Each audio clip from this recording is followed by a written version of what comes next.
Prólogo. Tuvo una vida plena, tanto en pleno profesional como el personal, a pesar de los negros nubarrones de una túpida lluvia de envidia que posiblemente surgiera no solo por su buen hacer, sino por su condición de mujer. Marie Es- Sklodowska era ya de niña vivaz y muy inteligente, sin duda por el fuerte componente genético de sus padres, un profesor de física en su Bar- Varsovia natal y la influencia de su madre, directora de un colegio de adolescentes. Nada mejor que este ambiente científico por tanto cultural en su hogar como para anidarse en su interior una pasión desenfrenada por abundar en los conocimientos de la ciencia. Y todo esto, a pesar de las dificultades económicas que atravesó la familia cuando su padre fue apartado de la enseñanza y su madre falleció por el vacilo de la tuberculosis. Ello no impidió que Marie Sklodowska, conocida mundialmente como Madame Curie, pudiera acceder a estudios superiores en París. A la capital francesa enviada periódicamente ciertas cantidades de dinero que ganaba en Varsovia, en trabajos paródicos, para ayudar a los hermanos mayores que había emigrado en busca de mayores oportunidades. Con apenas 24 años, Marie Sklodowska ingresó en la Sorbona y allí graduó con honores. Fue una época muy dura, como recordaría mucho después, ya apuntada su fama y con dos premios Nobel en su haber, en la que acechaba la hambruna que la hizo desfallecer en más de una ocasión. El químico francés Pierre Curie, conocido en la comunidad científica por su hallazgo de la piezoelectricidad, fue el único hombre en su vida. Le conoció en París en 1894 y pronto se casaron. Fruto de este matrimonio nacieron dos hijas. La mayor de ellas, Irene, siguió los pasos de su madre y con el tiempo también consiguió el ansiado Nobel. Junto con su marido Frederick Holliot, madre e hija fallecieron a consecuencias de leucemia, posiblemente por las continuas exposiciones a las radiaciones. 100 años se cumplen ahora como el nacimiento de ABC, de la concesión del Nobel de Física por el matrimonio Curie, compartido por Becquerel por su investigación sobre la radiactividad espontánea y los fenómenos de la radiación como propiedad atómica. Un infortunado accidente de tráfico truncó la vida de Pierre Curie 3 años después de este reconocimiento mundial, pero su nueva condición de viuda no impidió a Madame Curie que siguiese investigando. Posiblemente rodeada de un halo de envidia más que de incomprensión y cuidando de sus hijas, y así fue como en 1911 de nuevo la Academia de Ciencias sueca le recompensó, esta vez con el Nobel de Química, en reconocimiento por su servicio al avance de la química con el descubrimiento de los elementos radio y polonio. Este último recibió este nombre en recuerdo a su añorada Polonia, así como por el aislamiento de radio y el estudio de la naturaleza y compuesto de este extraordinario elemento. Madame Curie no solo fue una mujer excepcional y singular, como ha escrito en varias ocasiones el desaparecido profesor Ángel Martín Municio, sino una mujer que experimentó las mismas dificultades que otras por su ambición y su espíritu crítico, en una sociedad que seguramente no está preparada para ello, pero ha sido la única mujer que ha obtenido el premio Nobel en 2 ocasiones. Este hito solo lo ha conseguido otro científico, el estadounidense John Barden, que fue galardonado en el Nobel de Física en 1956 por su descubrimiento del efecto transmisor y en 1972 por sus teorías sobre la superconductividad. Como curiosidad adicional, destaca que en los archivos de ABC se conserva varias fotografías de la visita de Madame Curie a los talleres y redacción de prensa española en el año 1919 con ocasión de su primer viaje a Madrid en compañía de su hija Irene. El rey, a petición de don Torcuato Luca de Tena, le concedió la Gran Cruz de Alfonso X2.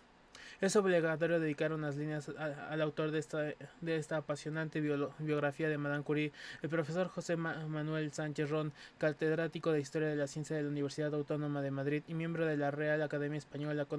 Conozco al profesor Sánchez Ron desde nuestros inicios en la universidad, donde ya destacaba por sus innatas cualidades que con el tiempo ha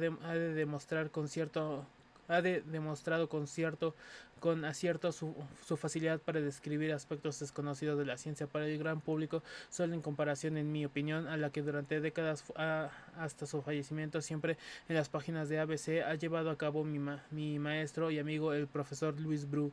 José Manuel Sánchez Ron, una a su rigor como investigador, una condición de divulgación científico que le ha servido para descuadriñar la historia de la ciencia en los dos últimos siglos, especialmente en el campo de la física. En este libro que usted tiene en sus manos, describe con amenidad y pulcridad, siempre con estricta precisión, el entorno en el que vivía con esa excepcional mujer conocida mundialmente como Madame Curie. Introducción.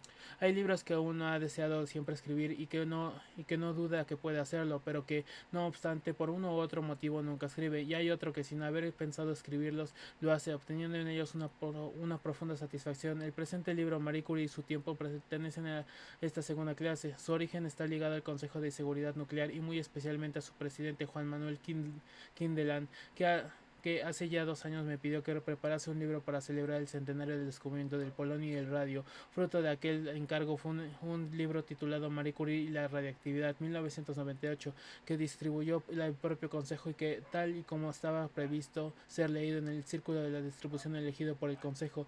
Por este motivo, ya desde antes, de su publicación, tuve la intención de preparar en un futuro próximo una nueva edición que pudiese ser adquirida libremente. Las muchas demandas que he recibido en este sentido me han llevado a no retrasar tal proyecto, que he podido ejecutar con la comprensiva y generosa autorización de Juan Manuel Kindelan, que añade de esta forma una razón para contar con mi agradecimiento. El paso del tiempo trae consigo, como es bien sabido, numerosos inconvenientes, pero también tiene sus ventajas. Una de ellas es que se puede continuar aprendiendo. En este sentido, y afortunadamente, mis conocimientos de la obra Vida y Mundo de Marie Curie han aumentado, y así esta nueva edición es mucho más completa. Ninguno de sus capítulos ha quedado sin revisar y ampliar, y algunos tan sustanciales que han más que doblado su tamaño. No es exagerado ni oportunista decir que este es ahora un libro nuevo. En lo que se refiere a su contenido, tengo que avisar a los lectores que he pretendido moverme en niveles diferentes, necesarios ambos para comprender la obra y mundo de la mujer que descubrió el polonio y el radio, ya que existe algo común, mito Marie Curie, y que consiguientemente su figura ha penetrado ya y continúa en dominios alejados del conocimiento científico, dominios que yo también he intentado explorar en este libro, al igual que los más íntimos de su compleja personalidad. He procurado reflejar en este libro lo esencial de su mundo personal, privado, pero también he detenido acaso con mayor profusión en su mundo científico, es decir, en básicamente la ciencia de la reactividad, que por decirle de alguna manera hizo posible que surgiese el mito Marie Curie, y que tanto y en tantos ámbitos le influencia en nuestro siglo. Al dedicar una parte sustancial de esta obra a reconstruir desarrollos científicos, no pretendo, debería ser innecesario negar el interés y relevancia que indudablemente tiene, y mucho, la figura humana de Marie Curie, sino hacerle justicia, lo que implica en algún momento situar su construcción bajo contribuciones en su justo lugar, hacerle justicia a ella y a mis lectores, o mejor, a todas aquellas personas que se detengan en este libro traídas por el mito Marie Curie, a ella, que a la ciencia dedicó lo mejor o la mayor parte de su vida, y no creo que sea mal homenaje intentar descubrir que se conozca mejor esa ciencia, a los lectores, porque considero una ofensa en su inteligencia y un pobre servicio a la sociedad, esa sociedad que cada vez que se relaciona con mayor intensidad con el conocimiento científico, escamotearles aquello a lo que las personas a la que admiran se dedicó, y no ayudarles a que comprendan el producto de esa dedicación. Yo, desde luego, no deseo contribuir a semejante deformación, ni lo repito, negar a Marie como persona, y para ello me he esforzado en ser claro, pero también en que mi reconstrucción histórica sea lo más completa posible y que vaya más allá de las existentes. Hacer una de mis pretensiones ocuparme de la historia de la radioactividad y no solo de las contribuciones de Marie Curie a esa ciencia. Este libro va más allá de su obra y vida, adentrándome también en el mundo científico que ella propició con sus descubrimientos. La grandeza, quiero recordar, no reside únicamente en logros y respuestas individuales, sino también en campos y preguntas que se abren merced a los esfuerzos de personas concretas, que a la postre ellos o ellas no pueden explorar o responder completamente. Es por este motivo que otros científicos aparecen también con ciertas profusiones, como es el caso de Ernest Rutherford, que también me ocupé con alguna extensión de Pierre e Irene Curie y de Frederick Joliot. No debería sorprender a nadie, no solo fueron científicos eminentes en la investigación de los fenómenos radiactivos, sino que formaron parte del universo familiar de Marie. A lo largo del tiempo que me he llevado la preparación y escritura de esta obra, he recibido muy numerosas ayudas. Así, en el plano documental, si no fuese por las colaboraciones de las siguientes personas e instituciones, no tengo la menor duda de que el valor de mi texto sería mucho menor. Sorolla Boundia y Lenka von Short del Mus Curie y los archivos de la Asociación Curie, y Joliot Curie, París, Spencer Ward y Jack Scott de la Niels Bohr Library de la American Physical Society, Collage Mark MD, Paul Forman del National Museum of American History, Washington DC, Esperanzas Inglesas de la Biblioteca del Instituto de Química y Física, Rocasolano del Consejo Superior de Investigaciones Científicas Madrid, Pedro García Barreno, miembro de la Real Academia de Ciencias de Madrid y bibliotecario de Corporación, Leticia de las Heras de la Biblioteca de la Real Academia de Ciencias de Julia Garza Maza, de la Biblioteca del Instituto de Filosofía del Consejo Superior de Investigaciones Científicas, Javier Roque de la Investigación Autónoma de Barcelona, así como la Biblioteca Conker de la Biblioteca de la Universidad de Notre Dame, Indiana, Estados Unidos. He utilizado asimismo materiales del archivo Rutherford repositado en la biblioteca de la Universidad de Cambridge y de los Archives for the History of Quantum Physics, una de cuyas copias se encuentran en la Universidad Autónoma de Madrid. No puedo olvidar también el ánimo que he recibido en este libro en concreto de mi igual Artola José María López Piñedo y Francisco Gindurain. José Manuel Sánchez Ron, Madrid, enero de 2000. Marie Sklodowska Curie. Marie Sklodowska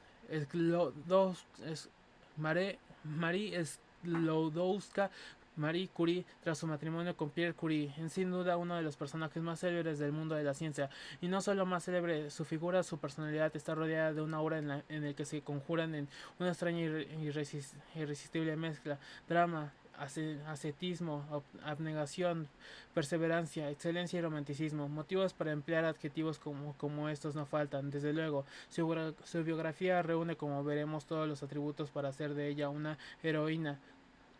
Una heroína además que recibió 2 premios Nobel.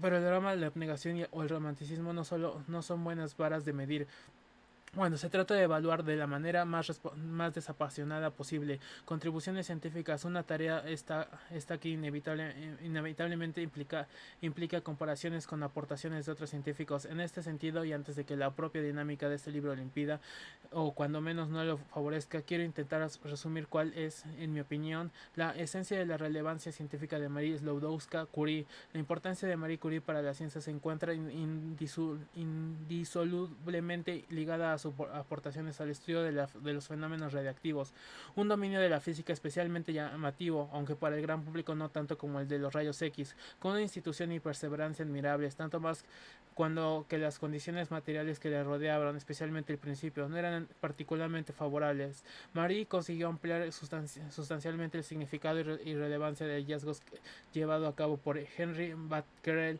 en 1896, cuando estudiaba las propiedades del uranio con vistas a su relación con la producción de rayos X. El descubrimiento en 1898 de 2 nuevos elementos químicos, el polonio y el radio, constituye una buena muestra de esa aplicación sustancial desde el punto de vista de creatividad y originalidad.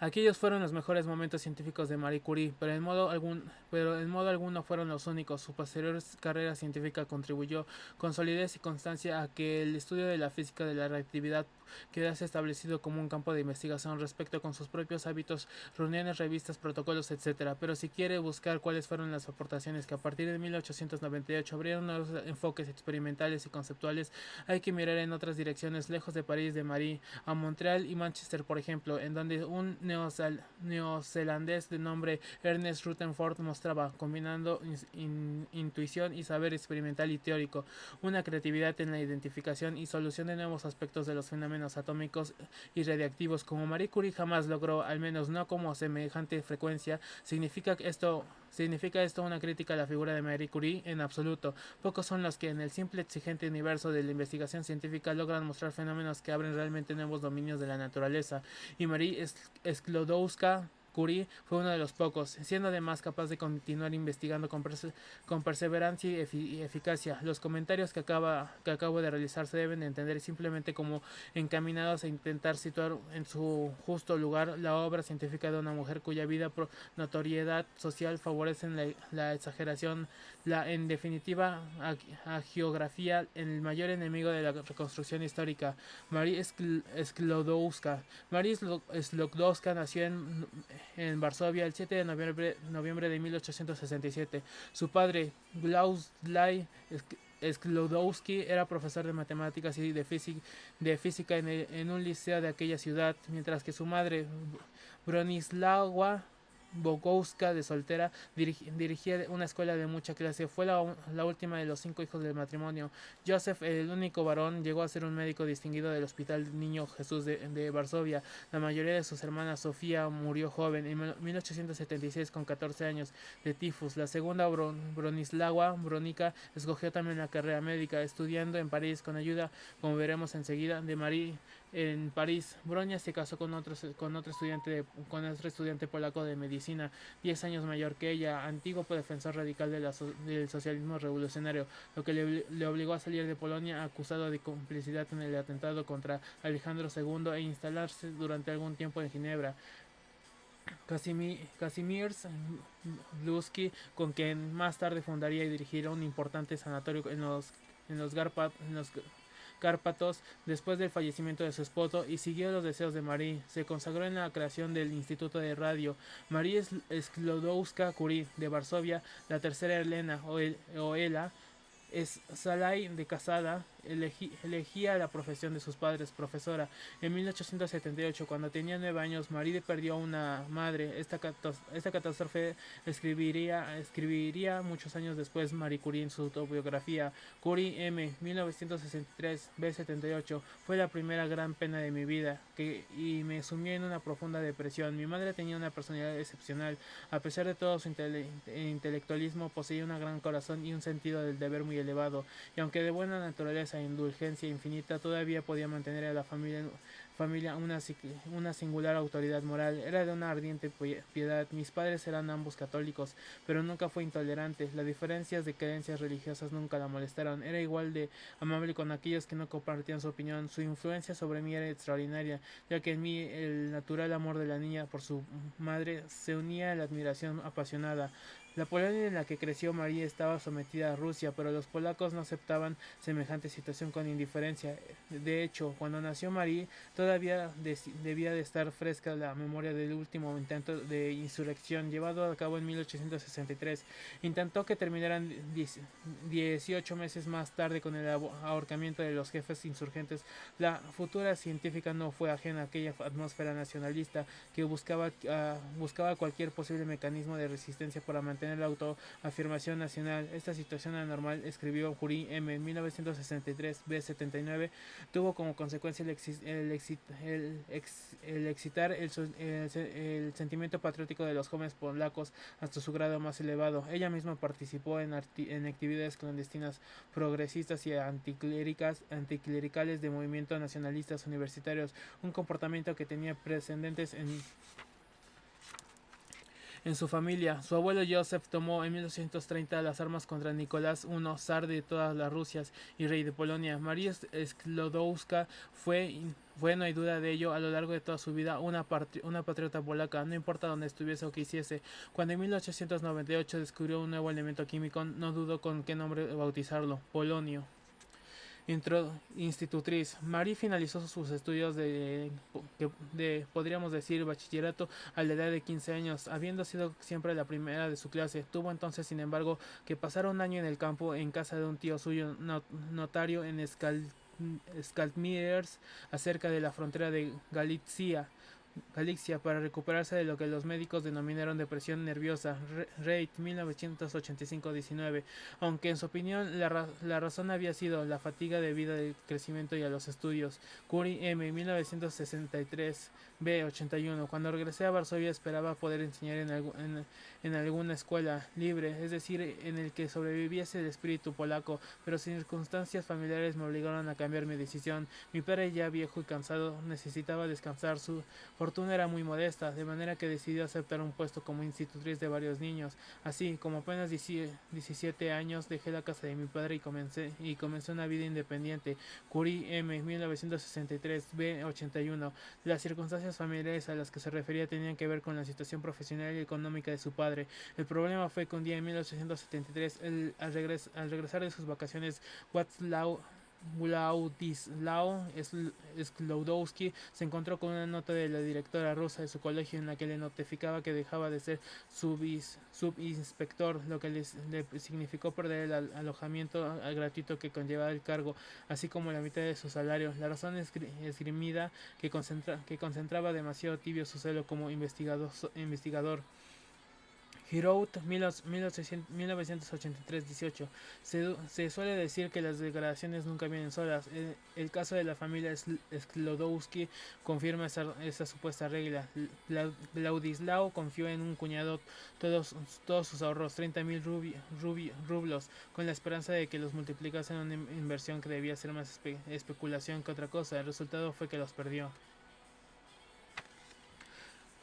La nueva situación en que se encontró la familia Sklodowski hacía imposible que todos los hijos pudiesen cursar carreras universitarias, ya no admitiendo como se hizo de huéspedes en la nueva casa en la que se trasladaron. Así, Marie tuvo que dejar su habitación y dormir en el salón, el mismo lugar en el que por la mañana los huéspedes, niños hasta 10 antiguos alumnos de su padre, debían tomar el desayuno.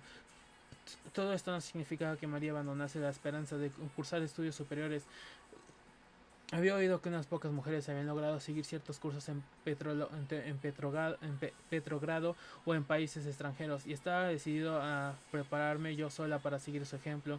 Curie M, 1963, B, 82. Quería estudiar matemáticas y física en París. La cuestión de la emancipación de la mujer, y en concreto la de su acceso a la educación superior, es un tema que llevaría demasiado lejos. Per Sánchez Ron, 1992, capítulo 4. Aún así, y como un breve apunte, diré que la frase antes citada de Marie había oído que unas pocas mujeres habían logrado seguir ciertos cursos en Petrogrado o en países extranjeros. Se debe extender como manifestación de que en las últimas décadas del siglo X1X aumentaron los logros en la todavía hoy, más de un siglo después, incompleta causa de la liberación de la mujer. El liberalismo del siglo X1X, con sus múltiples consecuencias en lo que se refiere a la orientación la orientación que tomó la vida social de muchas de las sociedades más avanzadas, incidió la forma importante en la cuestión feminista. La declaración clásica de la aplicación del credo liberal a las mujeres fue formulada por el que acaso sea su teórico más señalado, John Stuart Mill, 1806-1873. Su ensayo The Subjection of Women, el sometimiento de las mujeres, escrito en 1861 y publicado en 1869, fue la Biblia de las feministas. Según Richard Evans, 1980, 15-16, es difícil exagerar la enorme impresión que causó en la mentalidad de las mujeres cultas de todo el mundo. En el mismo año que su público en Inglaterra y Norteamérica, Australia, Nueva Zelanda, también apareció traducido en Francia, Alemania y Austria, Suecia y Dinamarca. En 1870 fue publicado en polaco e italiano, y también las estudiantes de San Petersburgo hablaban de él con entusiasmo. Así, en 1883, la traducción sueca dio lugar a un debate entre un grupo de mujeres de Helsinki que fundaron el movimiento femenino finlandés tan pronto como terminaron de leer el libro. Su publicación coincidió con la fundación de movimientos feministas no solo en Finlandia, sino también en Francia y Alemania. Los párrafos iniciales del siglo de Mil resonaría durante mucho tiempo en los alertas oídos de las feministas.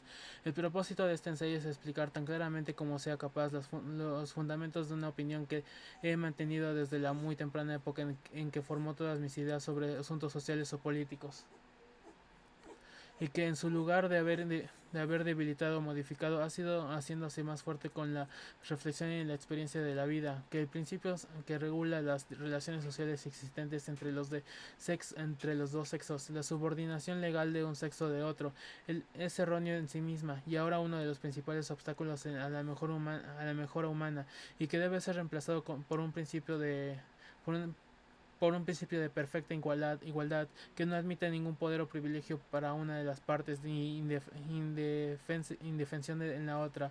María Sklodowska participó afortunadamente de aquel espíritu ilustrado feminista. No obstante, pronto tuvo que modificar sus planes de estudio. Su hermana Bronia decidió ir a París para estudiar medicina y se había prometido ayuda mutua. María ayudaría económicamente a Bronia y más adelante esta aquella el tiempo que debía permanecer sin continuar sus estudios tenía en consecuencias que ampliarse. Inicialmente dio clases particulares, pero enseguida optó por trabajar como institutriz. Su primer empleo de ese tipo fue con la familia de un abogado, con la que no congenió en ningún momento. En la biografía todo un éxito de ventas que una de sus hijas, Eve, escribió sobre ella, se encuentra un documento que refleja este hecho, así como otros muchos que permiten hacer ideas de la vida que llevó durante sus años en institutriz.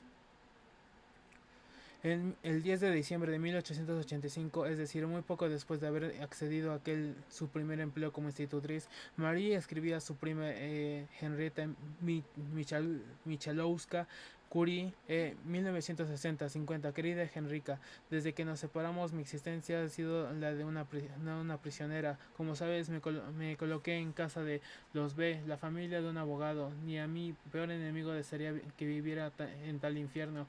Mis relaciones con la señora B llegaron a ser tan frías que no pudiéndola soportar se lo dije, y como ella era exactamente tan entusiasta de mí como yo de ella, nos hemos entendido a las mil maravillas. Es una de esas familias ricas en donde cuando hay gente se habla francés, un francés de camareros, y en donde no se pagan las facturas en 6 meses, y no obstante se tira el dinero por la ventana, mientras se economiza avanzadamente el petróleo de las lámparas. Tiene 5 criados, pasan por ser generosos y liberales, y en realidad están dominados por el más sombrío embrutecimiento. En fin, bajo el tono más relamido se murmura cruelmente que de todo el mundo no deja a nadie a salvo. No es sorprendente que en esas circunstancias Marie no perteneciese mucho en aquel entorno. En enero de 1886 fue contratada por la familia M. Zorowski, administrador de las tierras del príncipe Czautoryski en Setsusiki, cerca de Pizzacinsk, a, una, a unos 90 kilómetros al norte de Varsovia. He aquí como describía a Henrietta el 5 de abril de 1886 la vida que llevaba en su nuevo empleo. Curie, 1960, 55-56. Vivo como se tiene por costumbre vivir en mi posición. Doy mis clases, leo un poco, no mucho, ya que la llegada de nuevos invitados altera constantemente el empleo del tiempo normal de mi vida. A veces esto me irrita mucho, pues mi ansía 10 años es de esa especie de niños que aprovecha con entusiasmo cualquier interrupción de trabajo y luego no hay ningún medio de volver a la razón. Hoy hemos tenido una nueva escena porque no quería levantarse a la hora habitual. Por fin me he visto obligada a agarrarla tranquilamente de la mano y tirarla de la cama. Dentro de mi herbia no te puedes imaginar lo que perjudican estas pequeñas cosas. Una tontería semejante me pone enferma horas y horas, pero era necesario que yo dijera la última palabra.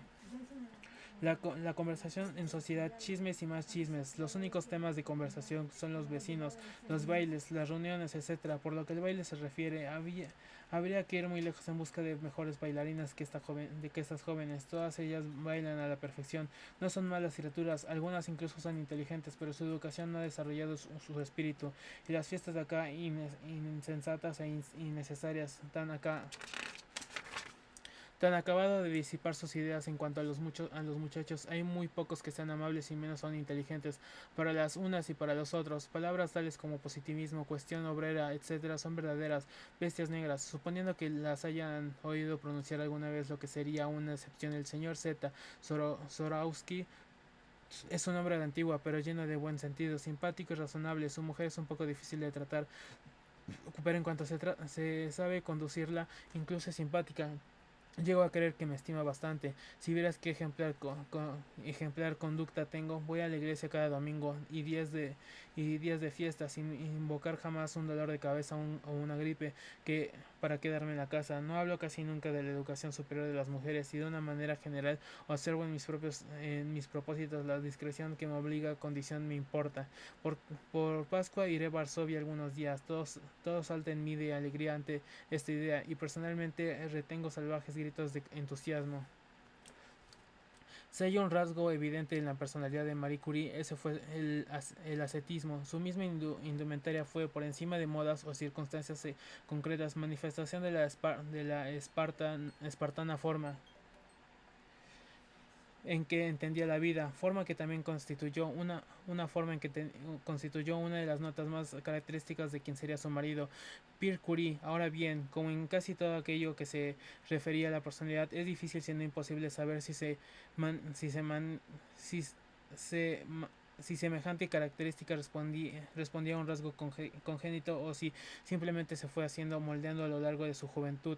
El periodo que habitualmente marca los aspectos centrales de la personalidad definitiva de una persona. En favor de esta última oportunidad se encuentran las duras circunstancias que tuvo que soportar Marie durante sus años de institutriz. Otra carta que escribió a Henrietta en diciembre de 1886 nos muestra la dureza de su vida de aquella época y con qué tristeza vislumbraba el futuro que podía esperarle, lo que no era obvio para que continuase esforzándose por ampliar su educación. Curie, 1960, 60-61.